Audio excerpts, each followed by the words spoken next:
राजा भोज और चार चोर। एक रात को उज्जैन नगरी में चार चोर चोरी करने निकले।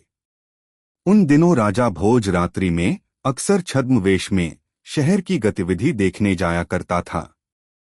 उस रात को जब राजा भोज इस तरह घूम रहा था तो सहसा उसकी मुलाकात इन चारों चोरों से हो गई।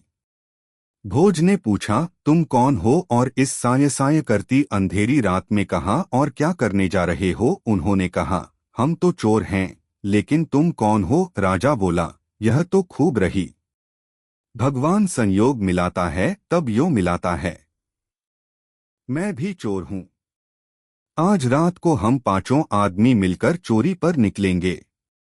जो कुछ धन हाथ लगेगा उसमें अपन पांचों का बराबर हिस्सा रहा। चोरों ने कहा, तुम में क्या गुण है? हम तुम्हें साथ क्यों लेने लगे और तुम्हें क्यों हिस्सा देने लगे? राजा ने कहा, पहले तुम बताओ कि तुम में क्या क्या गुण हैं, फिर मैं भी अपना गुण बताऊंगा। तुम गुणी हो तो निपट गुणहीन मैं भी नहीं हूं।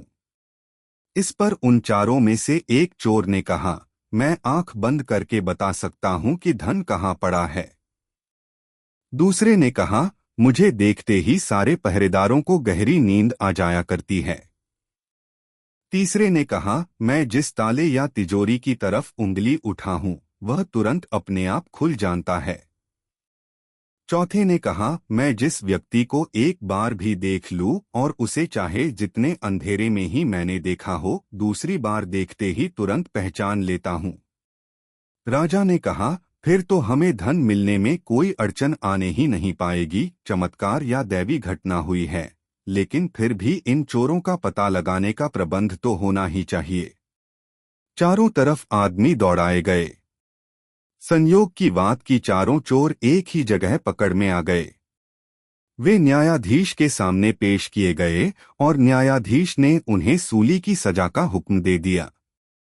चोरों को सूली पर लटकाने के लिए ले जाया जाए, इसके पहले राजा भोज स्वयं न्यायाधीश की बगल में आकर बैठ गया।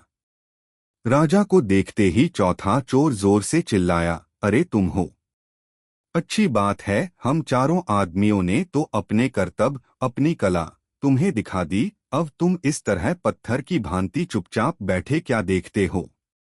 तुम भी अपना कर्तव्य दिखाओ, फिर किस दिन आएगी दोस्ती काम तेरी। सुनकर राजा हंसा और न्यायाधीश को कहकर उनकी सूली की सजा रद्द करवा दी।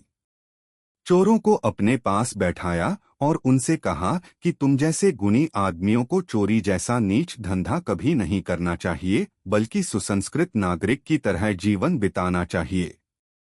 तुम लोग आज से मेरे पास रहो। चोरों ने उस दिन से चोरी करना छोड़ दिया और वे राजा के पास सम्मानपूर्वक रहने लगे।